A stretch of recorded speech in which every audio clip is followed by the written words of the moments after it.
Ta-da! Am I here? Am I live? Is this my live? Hey guys! Hi, hi, hi, hi. Welcome in. Thanks for being here. I know there's all kinds of wonderful things happening out there. So today I want to talk to you guys about chronic pain. If you have arthritis or fibromyalgia or a dozen other things, migraines, people who live in pain every day, we don't have the same pain scale as regular people. Hey, Kate. Hi, honey. Hi, Shauna B, sweetheart. Nebulous. Hey, hey. Thanks for being here, guys. So we're going to talk about that for a little bit. We're going to talk about some other stuff, just weird shit that Grandma talks about. So bear with me just a second because I'm getting my things together. My mind is like, you know, ah, but I'll be right back. Wah, wah, wah, wah.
Hi. Oh, thanks for coming in. Thanks for coming in.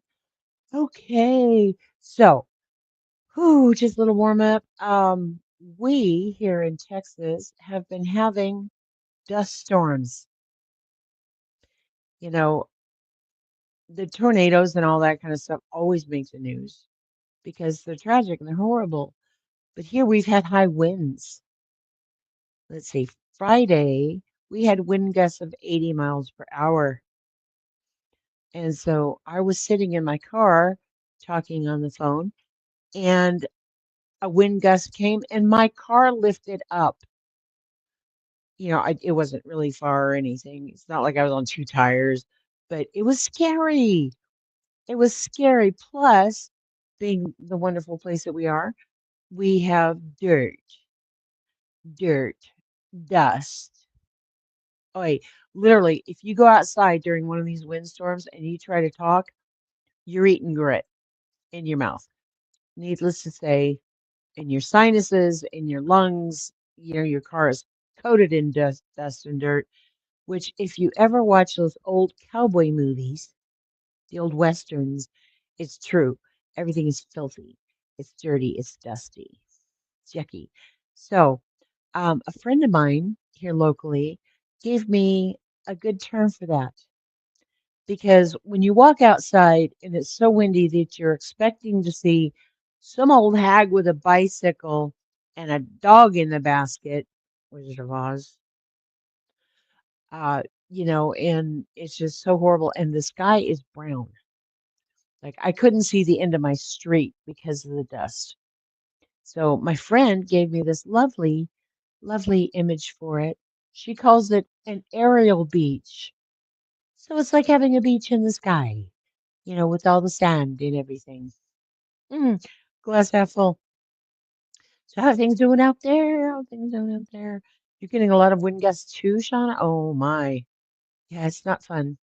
No bueno. But anyway, on to things. So like I said, we're going to talk about chronic pain and the difference in the pain scale that they always give us, the pain scale 1 to 10 or 0 to 10, and how that's actually different if you have chronic pain and how you can communicate that to your providers and your friends a little bit better. We're going to talk a little bit about true crime. I've been thinking about some true crime. And later on, we're going to talk about the Yep situation. It's been Yep week, and I just wanted to throw Grandma's 2 cents in there. So, ba, ba, ba, ba. And like I said, thanks for coming in. If you're on replay crew, thanks for coming in, watching it on replay. And I'm trying out some different time frames here because I'm not exactly sure what works for me, what works for you, and whatnot. I'm sorry I missed my Monday live because I've been sick. I've had this, okay, Monday morning, woke up feeling great. Monday, about noon, a truck hit me. I had a fever, I had a headache, I had body aches. It was the whole schlemiel. Okay, fine. So Tuesday, I felt like, wow, that was bad. And I was just tired. And then Tuesday night was horrible. Yesterday was horrible. You might hear it in my voice a little bit, but today I'm winning. I'm on the winning, as Charlie Sheen would say, winning. So we'll do that.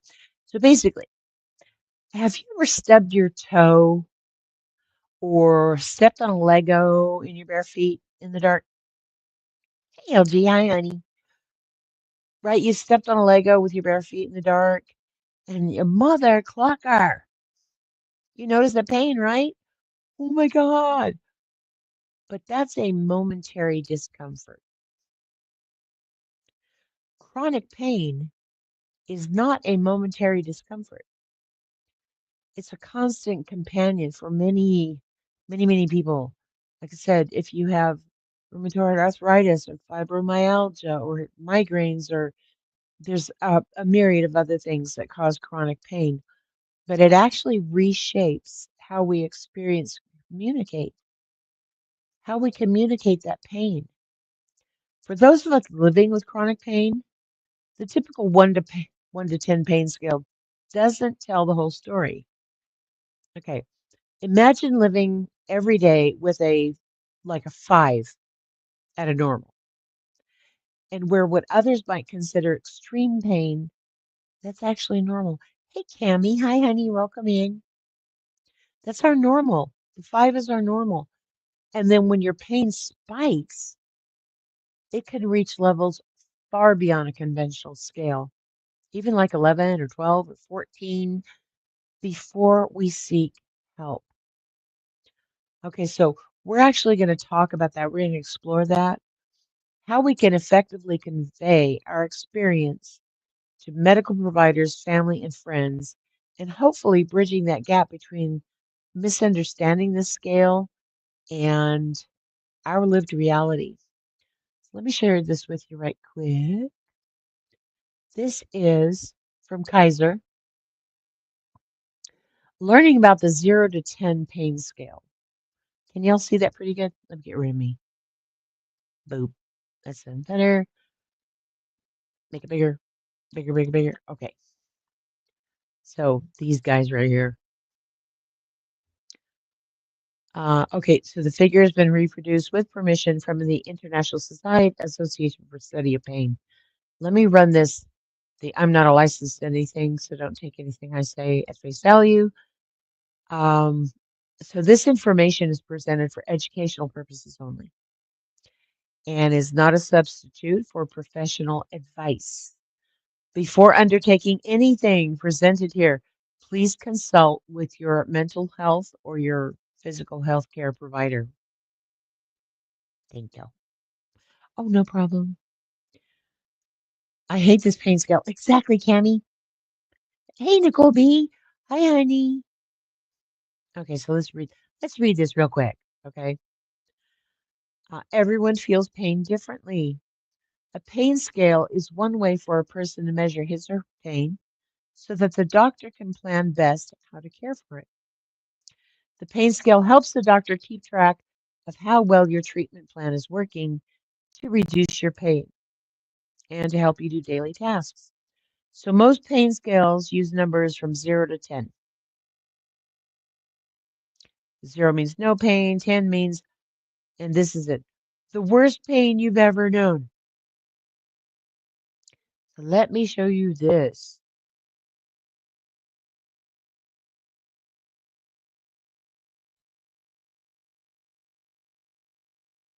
It's this guy, right?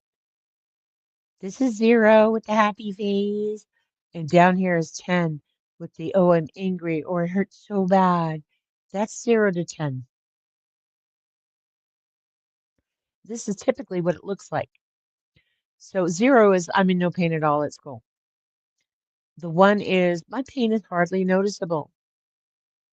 2 is mild.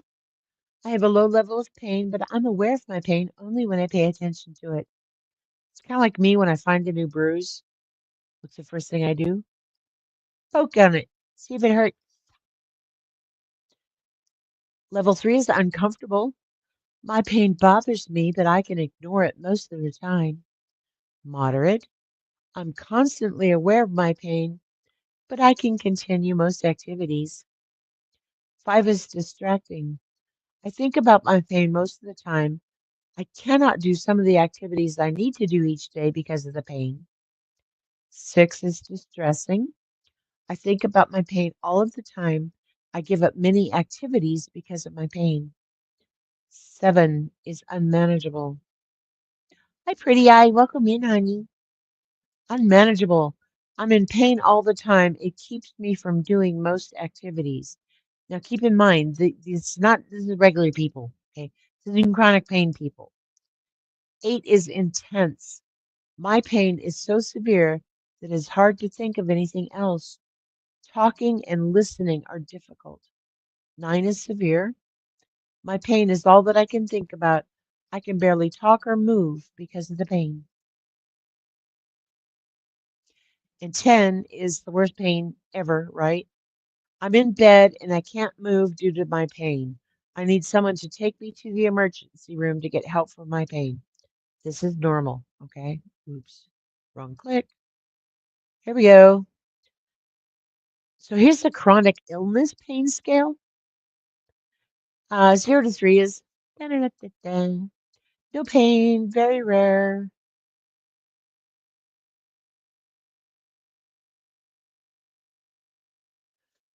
So we're going to skip to the 4 to 6. This is how we feel every day. It's our normal because we've become accustomed to the pain. We just we just get used to it. We try to ignore it. And we're really good at hiding it. We can even ignore the pain, which causes to overextend ourselves. So good days, we're at a 4 to a 6. 7 to 10 is when our pain is heightened. The pain can be apparent to others, but it's still easily hidden by us, by a smile or people like, you okay? You're like, oh yeah, yeah, that's fine. No, I'll still help with all the things, right? This level interferes with tasks, but we can work through it. 11 to 13. Remember on the normal people pain scale, that 10 was the worst pain ever felt. I can't get out of bed. For chronic pain sufferers, 11 to 13. The pain is more widespread.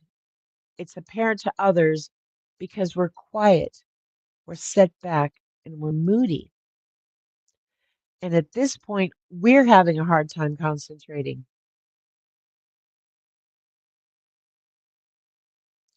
Remember back on the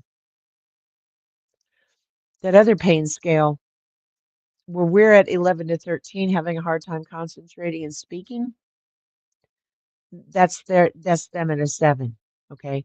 We're at 11 to 13. 14 plus is unbearable for us. The pain is overwhelming. We don't want to move. We'll be in tears. This is our breaking point. And unfortunately, this is typically when we go to seek out help.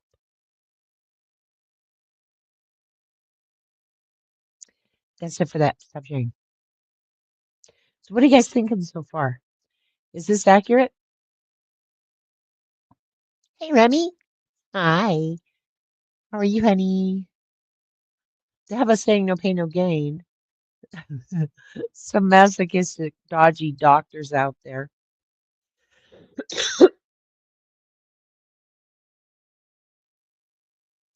Sorry, I didn't hit the mute fast enough. Like I said, I'm getting over something.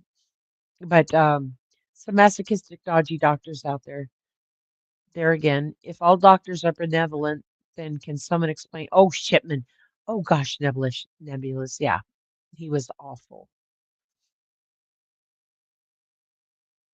Nicole B saying hi.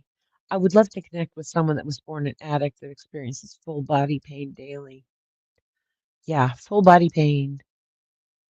Hey, Grain, you're late. You're late for a very important date. No time to say hello, goodbye. I'm late. I'm late. I'm late. Remy, don't type, honey. Just drive safely home from work. Accurate. You'll send me the chronic pain illness scale. Oh yeah, yeah. I'll actually post it on my community when my community post when I get a second here. You think it's accurate to what we all see and hear at the doctor's offices? Exactly. Okay, Remy, good point. Doctors are so reluctant to prescribe adequate pain management meds due to the opiate epidemic, which doctors help make happen.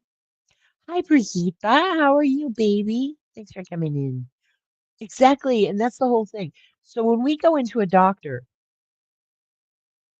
and they say, "Rate your pain for me," I am suggesting that when we go in, that we number one remind them that we are chronic pain sufferers. So your 1 to 10 scale, we're not even going to start there. Oh, I'm doing pretty good, honey. We're not even going to start there, okay? That we remind them that we are chronic pain sufferers and that we live in a 4 to a 6 for their normal patients. Nothing that chewing on 10 grains of opium sulfate couldn't sort out exactly. And then so when we start talking to them and maybe even bring a picture of that in. And I closed it out like a dingbat that I am. Let me find it again. Hang on. Hold on, please. Hold on. Here we go. Oh, I don't think I've shown you guys this one. Maybe I did. I don't know. Am I live? Is this my live? Okay, here we go. So the chronic pain scale. All right. And let me make this bigger. Again, again, again. Okay. So whereas most people are at 10 unable to move, people without chronic pain are now in A&E, the emergency room.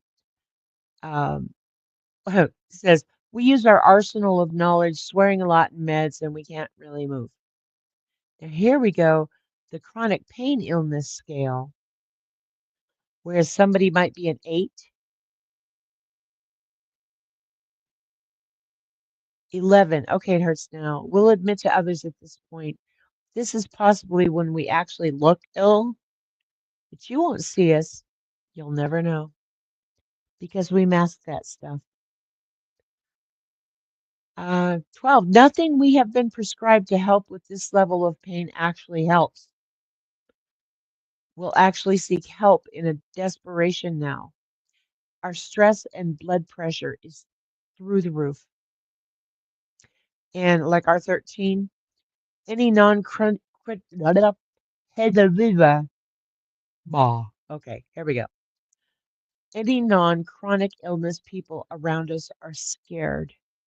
We're scared. We may pass out from the pain. We don't want to be here for this. It's something we have to live with, usually forever. This is the bad place. So we need to communicate these things to our doctors so that we're on the same page. Okay, because yes, there are people out there that are opiate seeking.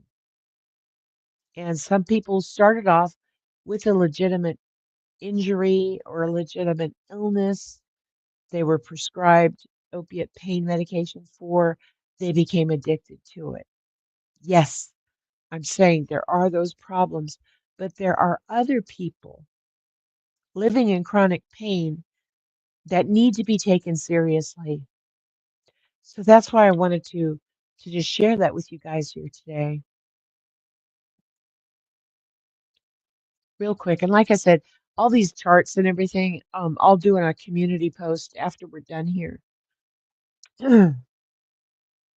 What's going on?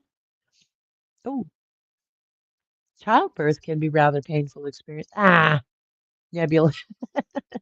If men have kidney stones, they understand a little bit of childbirth, but you not being female, you can tell you man flu hurts like, well, I best not say. Oh yes, the man flu. Oh, you would prefer something non-narcotic that actually works. That would be great. Hang on just a second.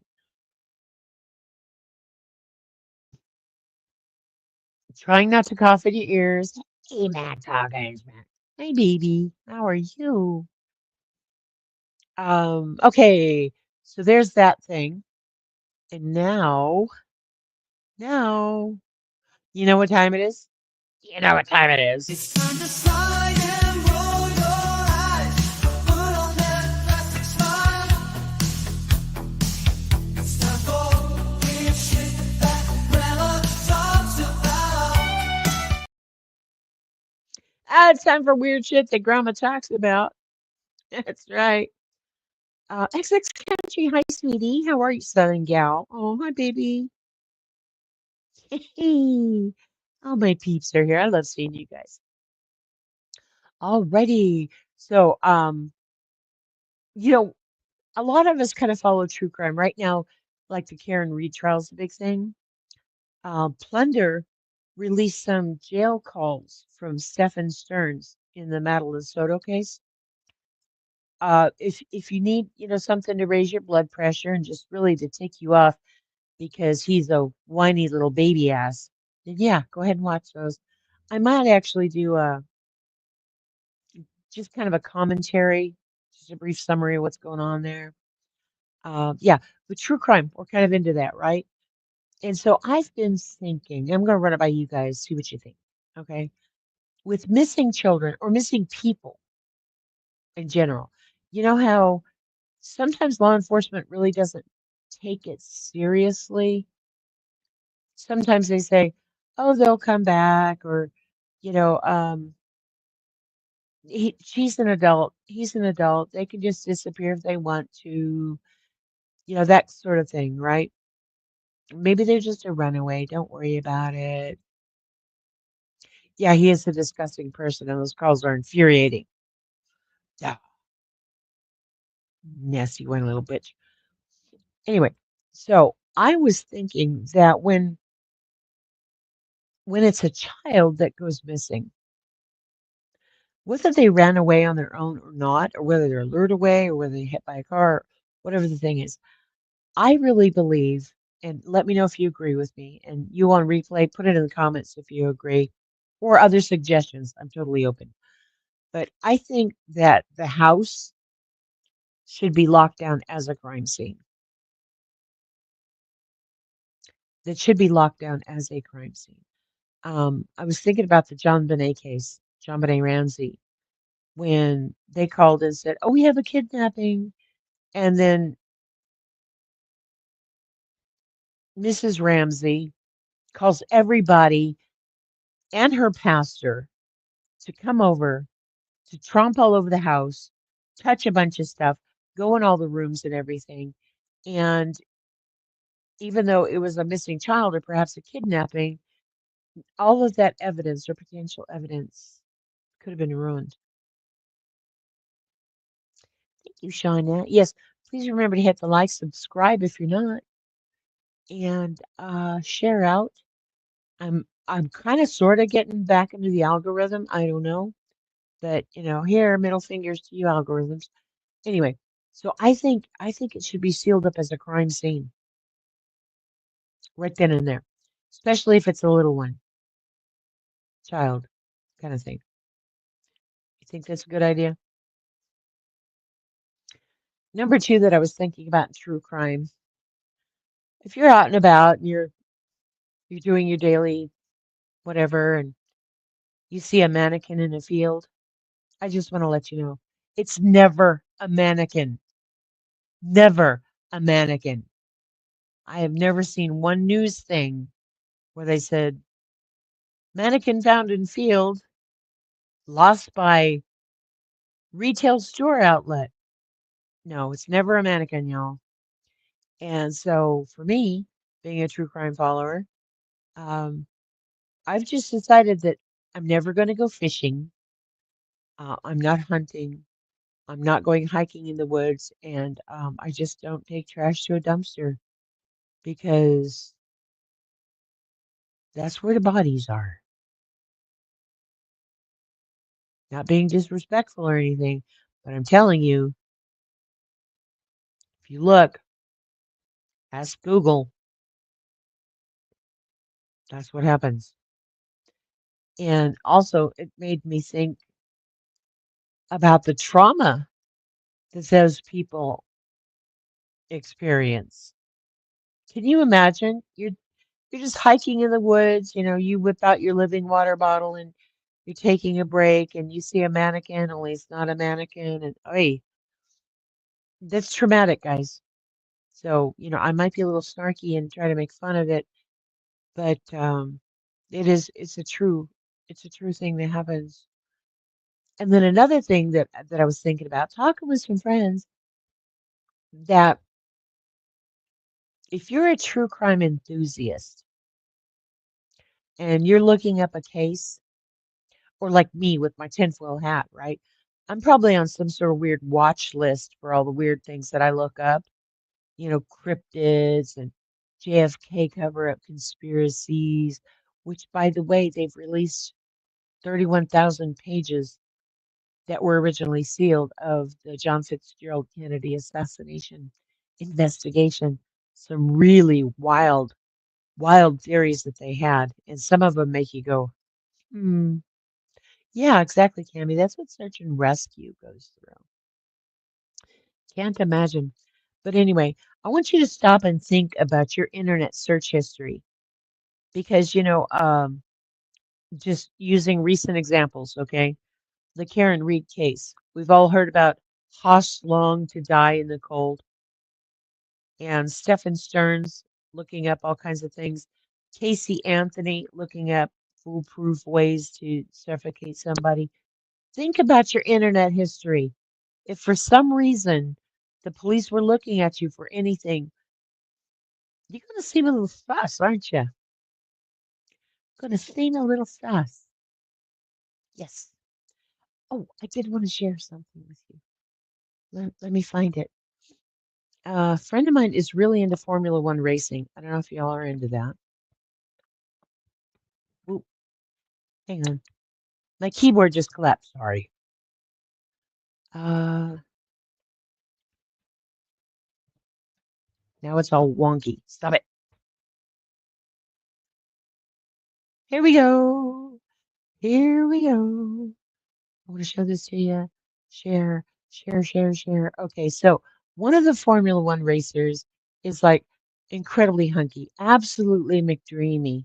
Okay, this is him. It's Lewis Hamilton, Sir Lewis Hamilton.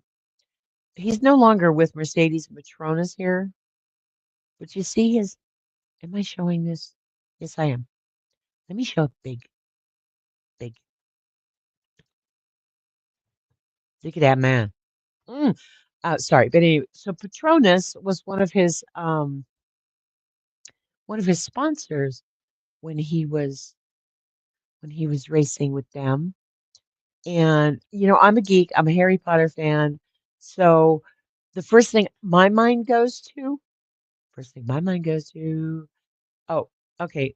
Brigitte says that Max Verstappen is the man. Of course, I'm just sharing because he was wearing Patronus, and since I'm a Harry Potter geek, Patronus is that protective charm. So I just looked at that and said, "Oh God, I want him as my Patronus." So the first time I saw it, I was saying "Expecto Patronum." Ah. Oh yeah, Max is cute too. Yes, yeah, he is cute. Verstappen. Yeah, I like his name too. I'm probably mispronouncing it, but hey, hope you're having a good day. What's going on? Anybody coming I miss? I'm sorry if I did. Oh, Kimmy. My searches may or may not get me locked up in a padded room, right? Exactly. Okay, so I'm gonna try to keep this short. And it is it's regard Megan.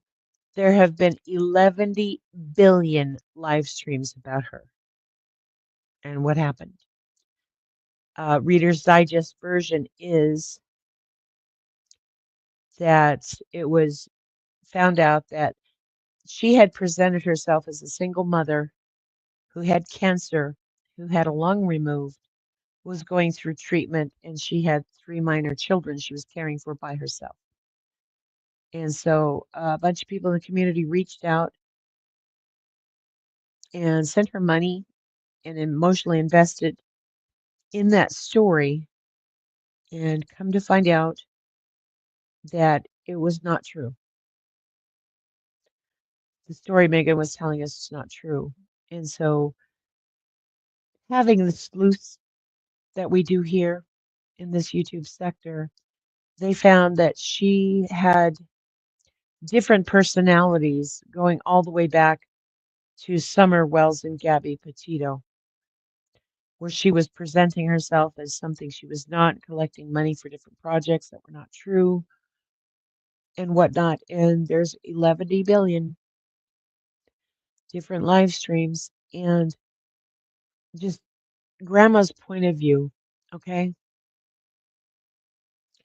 that a lot of those live streams are giving out misinformation.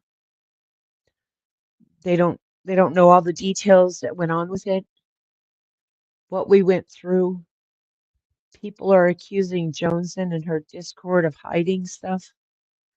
I want to speak on that.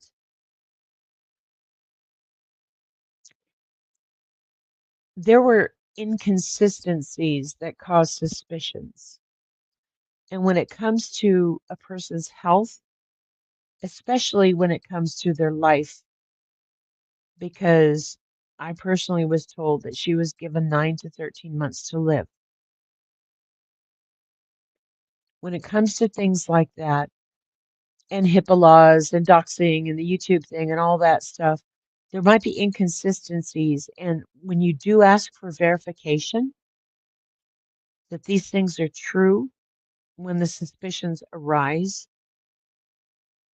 there's nothing to prove. And I would I would be reluctant. I would be appalled if I thought that somebody, because of miscommunication or something that I did not clarify with them, come out and say that this person is a liar and a scammer and they're presenting things for fraud.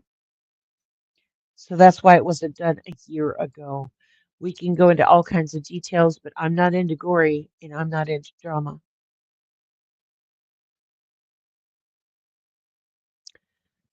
And so It was suspected a year ago. It was confirmed by Megan's mouth. She did not have cancer and she did not have a lung removed. Now, Cash, who I love dearly, who is a mod on my channel, I have one of my member emojis, and I'll post it here. One of my member emojis is for Cash. It's a bunny poo because he loves to joke about toilet humor, which I love about him. But that's rabbit raisin. And if you look at the thing, I don't know if you can see it here. It says Cash Raisin. I love Cash. Cash put on his community post once he found out what was the truth was, and he was hurt because beyond the financial thing, Cash loves so deeply, and he cares about so many people. And it's the emotional trauma, it's the emotional abuse that we went through because as we cried and prayed for this woman and her children, excuse me. So I've heard it bantered back and forth. Cash is a hero for posting it. Boo Cash for posting it. You know what? You have to do you. Okay? That's his life, his channel, his information. He is not content and he is not fodder. He is one of the finest men, one of the kindest humans I have ever met. And it makes me very sad because, and I can understand if we thought that somebody was hiding something from us and allowing a bunch of other people to be victimized, that yes, it's a horrible thing, but there's no playbook for this. There's no step-by-step guide of when you find something like this out, how do you do it? So, yes, he is loved in the community.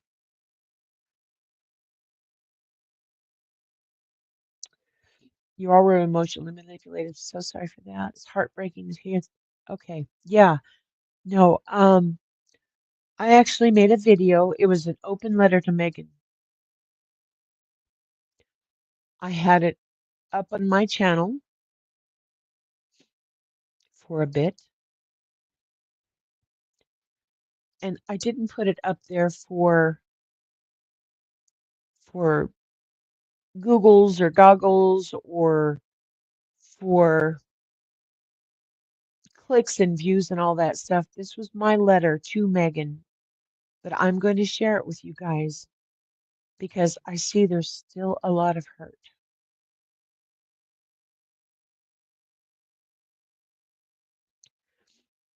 And I've got it unlisted, so I gotta try to find it. But the point is that I did this to share because one of the ways that I say this in my video, is that I process through information by journaling. And so I'm going to play this for you right quick, and then we'll share some stuff maybe if you need to, and then we'll leave.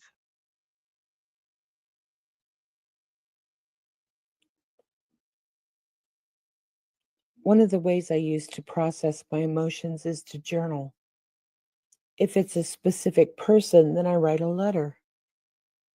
And this is nothing y'all haven't heard before, but I want Megan to hear it from me. And I wanted to share it with you all because I know there's a lot of people that are feeling the same way I am. Megan, I wanted to let you know exactly how much destruction you have caused to many, many people. It's not specifically money. That will be your downfall if law enforcement can charge you, which I hope they can. Your selfish scheming has caused so many people to distrust, to doubt themselves, to become paranoid. The emotional trauma, yes, trauma, and I don't use that word lightly, is the vile part. Compassionate people who are trusting and freely gave to support you and your children in your times of need have now been slashed open at the soft parts and we're bleeding out. Yes, there are some who just say fuck you and your nastiness. And those people give others the strength to realize what a worthless piece of shit you are. But the kind hearted, empathetic people are now scarred. When the world needs more community, togetherness, and kindness, you alone committed emotional genocide. I'm having trouble trying to convey how evil you've been. And with more and more sob stories being uncovered, it makes me physically sick. I literally vomited when I heard you admit that you didn't have cancer. You didn't have a lung removed. Up until that moment, I truly wanted to believe there was some misunderstanding. Why? Because I loved you. I loved your children. I was willing to trust you enough to come to your home and take care of you and your kids. Past tense, loved. Hindsight being 2020 shows what a gullible idiot I was. But I will never regret the empathy I showed you. After months of telling me and others of your pain and your treatment and sucking us in with cute stories of your children and your rescue animals, of you pretending to be a kind, understanding, helpful friend when all you were doing was digging holes into open and caring hearts to lay your filthy, maggot scamming eggs. All the inconsistencies and fabricated proof caused suspicions. That call was an opportunity to tell us the truth. We truly wanted to help you get counseling that you need. You have the audacity to say that you didn't get a chance to explain. You said you weren't given a chance to talk in the confrontation phone call. Well, that's bullshit. After everyone else dropped off, I was there.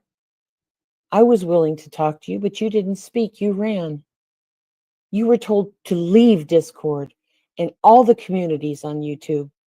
Remember that? The knitting community, the lawn care community. And if you didn't leave voluntarily, you would be assisted in your leaving. Well, now you're being assisted. I know you're still around. You're like a metastasized cancer killing everyone whose lives you touch. You have so many personalities that it's nothing to you to come back now as Walker. Yes, when you admitted your alt was Walker. I have the proof. How do I know that? You were gifted a membership at the Hive. By the way, Megan Moran, or whoever the fuck you are today, I don't want your explanations. I see them now as ways you learn to deceive, to twist your slimy web and hold your victims captive longer. You whine, but I am sick. Sick in your fucking head. And I'm sad for you. Sad for you because obviously your mental dysfunction is on a pathologic level. You leave a wake of destruction wherever you go. To intentionally infiltrate communities that deal with true crime, and yes, guys, I almost said true crime infiltration. To intentionally infiltrate communities that deal with true crime to say your daughter, using your name and the number of your children that you had, your daughter had been brutally murdered. You had the audacity to give gory details, and you have that acting panic down pat. Then you have the balls to say that you were trolling, that it was a lark to deceive someone you didn't like on YouTube. Oh, then your 6 and or 8-year-old son died. Then you're dying, leaving behind minor children. Do you realize how many people hear these stories that have actually experienced these losses? Did it even dawn on you how much harm you've caused with your lies? Do you realize when these people who have had a child die or have battled cancer relive those emotions they actually experienced? The pain, the grief, the fear, the trauma they felt, they still feel you ratchet bitch. You don't even have custody of your children. Obviously, the state of Washington realized what harm they would have been in your presence. I pray they're happy and healthy and don't have a single memory of your nasty self. Oh, and you were a private investigator, giving hope to the people that were truly grieving and fearing for Summer Wells. To say that you were traveling to Tennessee for searches and investigation when you sat on your bony, demonic ass collecting money for what? Drugs, makeup, so many schemes to abuse people. We all now know that every poisonous word that drools from your mouth is a lie. And it is my sincere wish for you to spend enough time in prison to change. Have the day you deserve, you worthless cunt. GC.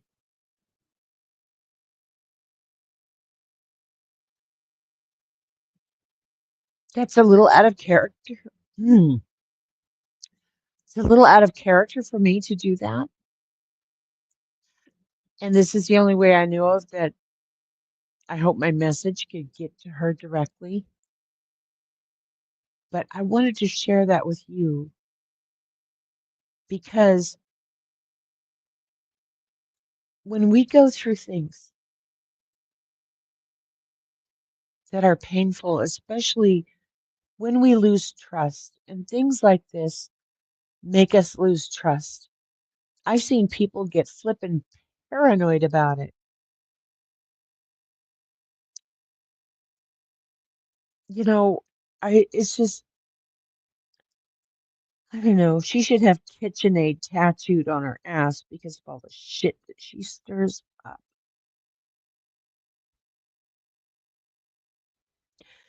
But here's the thing, guys. Makes you mad because it's summer. Yes, kindness is free, honey. Kindness is free. It took me 8 times to try to record that without crying. Because I try to love the whole person.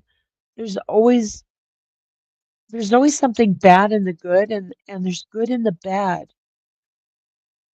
And I'm not saying I have answers of what makes her tick, but even the most evil, vile, violent person still wants to be loved, still wants to be understood. So another creator had reached out to Megan because a friend of hers encouraged her to do it. I'm talking about Flava has a call with Megan that people have been talking about, and Gaudy Girl was the friend that reached out to Megan because she was concerned about her, and that's a good friend. And all the people that are angry at what's happened, all the people that have been hurt and emotionally manipulated and financially, strapped or whatever, you have every right to your feelings, is my point. But don't leave them bottled up. You need to get rid of it. And that's why my journaling sharing so close, no matter how far, couldn't be more from the heart. We had better remember who we are because nothing else matters. Exactly. People are what matter. And so Flava and Gotti, whether it was for content or whether it's actual caring or whatever, they reached out to her. Now, because I have compassion on someone or empathize, I can understand, doesn't mean that I believe it's right. And I'm not giving her an excuse because I reached out to law enforcement. I filed a police report. I reported her to the FBI fraud tip line at ic3.gov because this is wrong. If it goes somewhere, great. I hope she's arrested and imprisoned. If not, fine, whatever. I did what I needed to do. And that's what we need to do. We don't need to point fingers and blame Jonesing or blame cash or blame nonsense for doing something or for bringing awareness or whatever. We don't need to do that. What we need to do is recognize who who the villain in this story is, and it's Megan. It's Yep. She's the villain. She's the one that has abused and lied and scammed. She's the villain. For my video, I used the Three of Swords. And I think you can see it, but it says the Three of Swords in tarot, depending on how bougie you are, generally signifies heartbreak, emotional pain, sorrow, grief, and disappointment, often caused by the actions or words of others, and suggests a need for emotional release and processing. I want to tell you when I do emotional release and I process, I do what I call the ugly first draft. And I'm going to be honest with you, it's a blank piece of paper that looks like words from the movie The King's Speech when he could say cuss words, but he stuttered everything else. So they had him saying bloody fuck what, all that stuff. Those are the things that I write down. I write all the wicked, nasty, horrible, the worst things that I want to say. And then I go back and I look at those words and I start to put words and emotions to them. And sometimes it's not just a first draft, it's a third, fourth, fifth, ninth draft that you keep going in and adding more, adding more, adding more. And this letter writing really helps, especially if you're trying to communicate something. And it doesn't have to be bad, it could be things that you wish you had said to somebody who had passed on. You wish you told them how wonderful they were or what a positive influence they were on your life. It doesn't have to be bad, but there's more. And then I'll let you guys go. So, and this is upright, but whatever. We're not going to go into the whole tarot thing. But more meaning of it is heartbreak and emotional pain. The card can represent a period of deep emotional distress, often stemming from betrayal, loss, or disappointment in relationships or other areas of life. Grief and sorrow. It can symbolize the experience of mourning, whether a loss of a person, a dream, or a relationship. A need for emotional release. The Three of Swords can suggest that it's time to allow yourself to feel the pain, process the emotions, rather than suppressing them. Disappointment. This card can also represent the feeling of being let down or having expectations dashed, and growth through pain. While the card can represent negative emotions, it also suggests that these experiences can lead to growth and healing. Amen.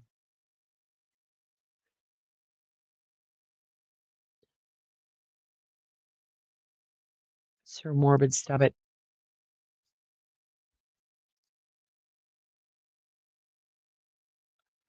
Hello, popping in quickly to say hi.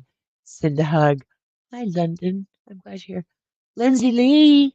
Lindsay_Lee. How are you, baby?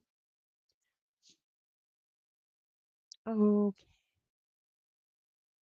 So let's woosah. Let's let's just have a group hug. We'll get through all these things, hon. All of them. We get through these things. That which does not kill us makes us stronger, which is like, okay, bullshit. But hey, dearest you, happiness comes not from what you have, but how much you give. Oh, Nebulous, thank you, honey. You're doing all right. Sweet, sweet. I don't know what else to say. I don't. There's so much, and I'm not in this anymore. I've done my part. I've reported it. I'm releasing it. I'm still healing from it. And I want you all to do the same thing. But what I don't want you to do is just sit in some sort of misery circle and have the main character syndrome of where you have to tell, oh, this is my experience with her, or this is my experience being hurt by scamming, or this is my whatever. You're not the main character in this. The main character in this is the villain, and that's Yep, it's Megan.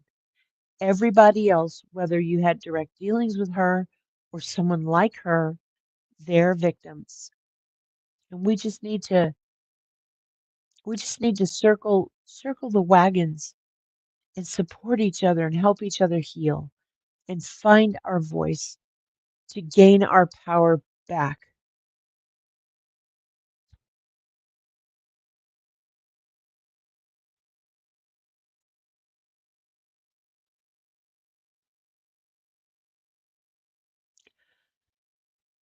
Oh, okay. A side note, just to keep in mind that Easter is coming. Easter's coming up. Whether you celebrate, um, is it Beltane? I can't even think. The spring equinox. You know, if you celebrate that, or if you celebrate it as Easter, or whatever the thing is, I just want to remind you guys: do not look at my avatar. I'm a rabbit. Do not buy one of them cute, wonderful baby bunnies. Or don't buy little chicks or baby ducks. As cute as they are right now, do not buy them as gifts unless you plan on raising them. And to be honest with you, I don't care if you eat them when they get big enough or if you just let them die of old age. But do not buy them just for the cuteness and then drop them off at some park or pond. Okay? Yeah. Let's be better humans. Let's do this human thing a little bit better. Remember that kindness is free and you are never alone. You are never alone. And my outro video, every video description in my about section, there are helplines for just about everything in the world, including all the way down to those people that were abused by Catholic priests. So here's the thing. If you ever feel like you can't talk to somebody you know, or or you feel like the people that you do know are tired of hearing you talk about it, which they're not, by the way, they're not. The people that truly love you will let you every day as much as you need. So there are helplines you can call so you don't feel alone. Or, you know, I'm not really great at advice and stuff, but yeah, I'm a pretty good listener. I'm a pretty good love person too.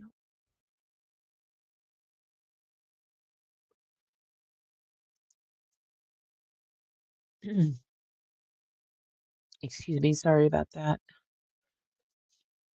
Like I said, I'm getting over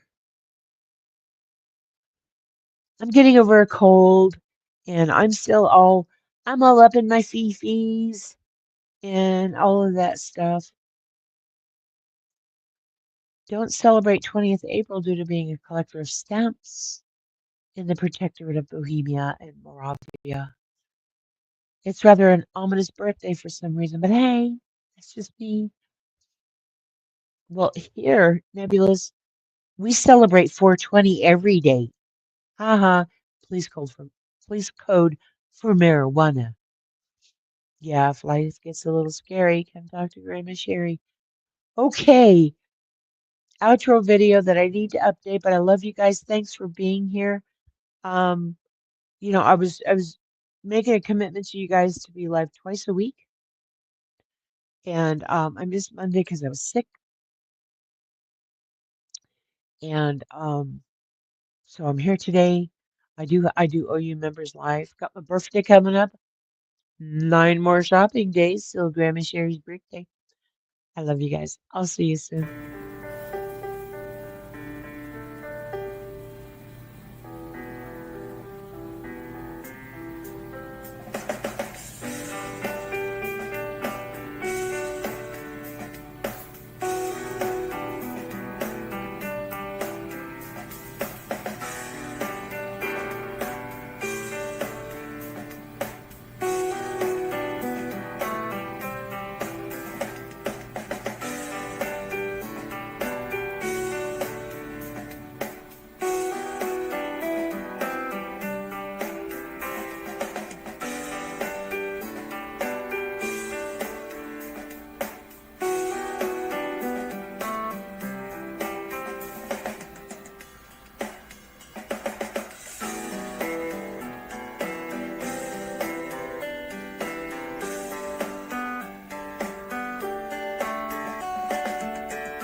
Hey, I have a great idea. Lieutenant Dan, ice cream, Lieutenant Dan. Treat yourself. Love you. Bye bye.